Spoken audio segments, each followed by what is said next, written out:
751 AD, the banks of the Talas River. As Chinese and Arab armies clashed in one of history's most decisive battles, a civilization that had quietly controlled 80% of all global trade for 7 centuries watched its entire world collapse. They had no army, they had no king, they had never conquered a single city. Yet the Sogdians had built something far more powerful than any empire. And in the next 12 minutes, you'll discover how they did it and why their disappearance changed the course of human history forever. Before we understand how everything ended, you need to understand something that will fundamentally change how you see ancient history. We're taught that empires are built through military conquest: Rome, Persia, China, Alexander. But the Sogdians proved there was another way, a way that generated more wealth, more influence, and more lasting power than any army could ever achieve. They controlled the most dangerous and profitable trade route in human history, the Silk Road. Not through force, through something far more ingenious. By the end of this video, you'll understand exactly how a small group of merchants from a forgotten corner of Central Asia built a commercial network that made Rome look poor and China look isolated. But here's what nobody tells you. The secret to their power was also the very thing that destroyed them. The Sogdians came from a small region in Central Asia, modern-day Uzbekistan and Tajikistan. Their homeland sat at a geographic crossroads that was both a blessing and a curse. To the east, China, with its silk, porcelain, and bronze.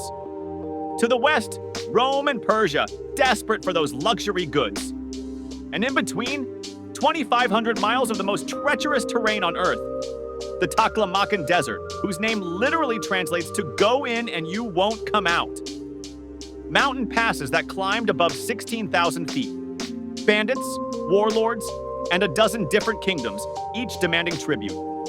Most merchants died trying to cross it. But the Sogdians didn't just cross it, they mastered it. And their first innovation was deceptively simple. They stopped trying to make the journey alone. Now, let me stop here because this is where most history videos get it wrong. They'll tell you the Sogdians were just good traders. That's like saying Einstein was just good at math. What the Sogdians invented was nothing less than the world's first multinational corporation, 1,500 years before the East India Company existed. Here's how it worked. Instead of one merchant making the entire deadly journey, the Sogdians established permanent colonies at every critical point along the Silk Road. Samarkand, Dunhuang, Chang'an, even as far as India and the Byzantine Empire. These weren't just trading posts. They were family. Literally. Sogdian merchants would send their sons to different colonies, creating a network bound by blood. Your cousin in China would buy silk at Chinese prices. Your brother in Persia would sell it at Persian prices. Your uncle in Constantinople would trade it for Byzantine gold. And the profits? They stayed in the family. But the Sogdians understood something even more profound. Money is just metal. Information is real power.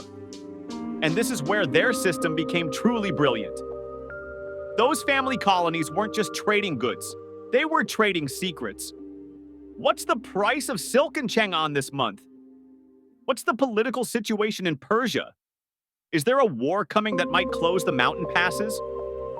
Which local officials can be bribed and which ones can't? This intelligence network gave Sogdian merchants an almost supernatural ability to predict markets. They knew about price changes weeks before their competitors. They knew about wars before the armies marched. They could move goods around conflicts that would bankrupt anyone else. The Sogdians weren't just merchants. They were the world's first information brokers. And in the ancient world, that made them more powerful than kings. By the 6th century, the Sogdian network had grown into something unprecedented. Historical records from China's Tang dynasty describe Sogdian merchants living in communities of over 1,000 families in major Chinese cities. They had their own temples, their own laws, their own neighborhoods. In Persia, Sogdians managed the royal treasury. In India, they controlled the overland trade routes. And across the entire Silk Road, one thing became clear. If you wanted to move goods between East and West, you went through the Sogdians. Or you didn't move goods at all. Conservative estimates suggest they controlled between 70 and 80% of all Eurasian trade. To put that in perspective, that would be like one small country today controlling Amazon, Alibaba, and every shipping company on Earth combined. But here's what makes their story truly fascinating and truly tragic. The very strategy that made them unstoppable also planted the seeds of their complete destruction. But here's the thing, everything I've just told you, that's just the setup, because the real story of the Sogdians isn't how they built their empire, it's how they lost it. And the way they lost it reveals one of history's most important and most ignored lessons about power. See, the Sogdians had made a critical choice early in their history. They decided they would never build an army. They would never conquer territory. They would remain neutral in every conflict, serving whoever paid them, regardless of politics or religion. For 700 years, this strategy worked perfectly. Empires rose and fell around them. Persians fought Romans. Chinese fought Turks.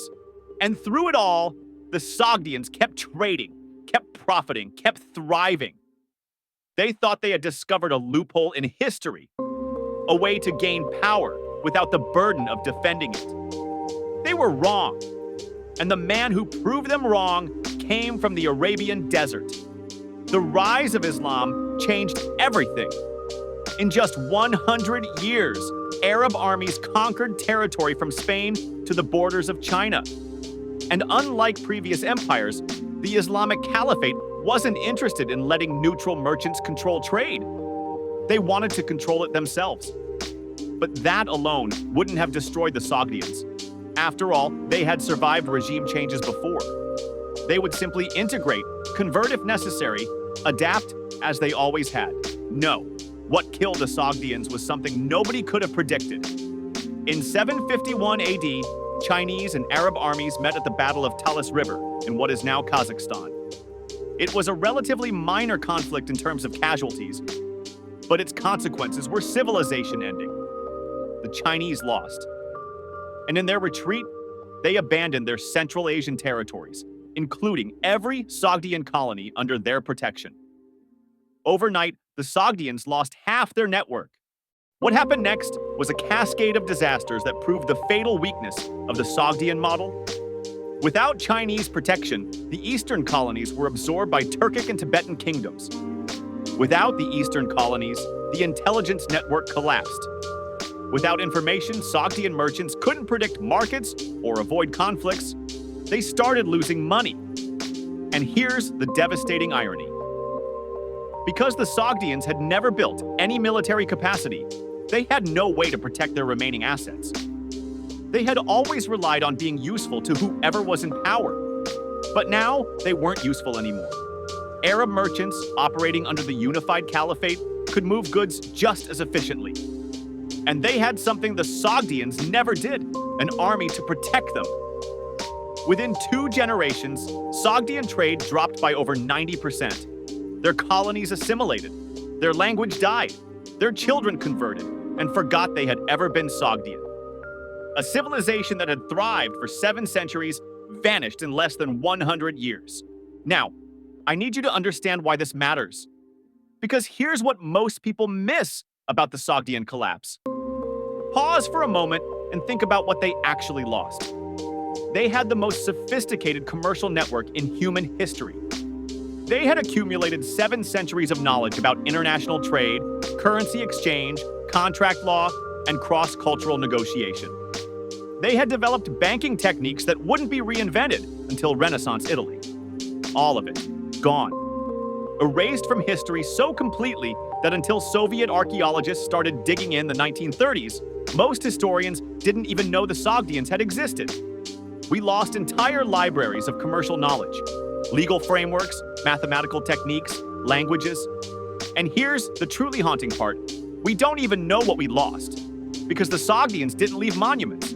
They didn't write histories, they left contracts. And when a civilization leaves only contracts, those contracts burn. But there's one final piece to this story that brings everything together. Remember I said the Sogdians' greatest strength was also their fatal flaw? Their neutrality. Their refusal to take sides. their belief that commerce could transcend politics. It worked until it didn't. Because here's what the Sogdians failed to understand. In a world where power comes from military force, being useful is not the same as being safe. You can be the most valuable merchant in the empire. You can make everyone richer. You can be absolutely essential to the economy. But if you can't defend yourself, your survival depends entirely on the goodwill of people with swords. And goodwill, unlike gold, cannot be stored. The Sogdians built their empire on the assumption that rational self-interest would always protect them, that no one would destroy something so profitable. They were betting that humanity would always choose wealth over ideology, trade over conquest, profit over power. They bet wrong. And that's the lesson that echoes across 1,300 years of history. The Sogdians proved that you can build the most efficient commercial system in the world. You can make yourself indispensable to every empire. You can create wealth beyond imagination. But without the power to protect it, wealth is just something other people haven't taken yet. The Sogdians thought they had hacked history. They thought they could have power without responsibility, wealth without defense, influence without risk. And for 700 years, they were right. But history doesn't have loopholes. It has delays. The Sogdians didn't discover a new way to build civilization. They discovered a new way to postpone its collapse. And when the collapse came, it was total. Not because they were conquered, but because they had made themselves so dependent on others' protection that they had forgotten how to survive without it. Today, you can visit the ruins of Panjikent in Tajikistan and see the faded murals of Sogdian merchants. They're depicted hosting feasts, making deals, living lives of extraordinary prosperity. They look confident, secure, eternal. They had no idea they were painting their own tombstones. The Sogdians left us with a question that still matters. Is it possible to build lasting prosperity without the ability to defend it? Every generation thinks they've found the answer. Every generation that believes commerce alone can guarantee safety eventually learns the same lesson the Sogdians did. The only question is how long the delay lasts. But here's what makes the Sogdians different from all the other forgotten empires. They prove that there's more than one way to change the world. You don't need armies. You don't need territory. You need networks. You need information. You need trust. They were ahead of their time. And maybe that's exactly why they ran out of it. Now, you know the story of history's most powerful commercial empire and why you've never heard of them until today.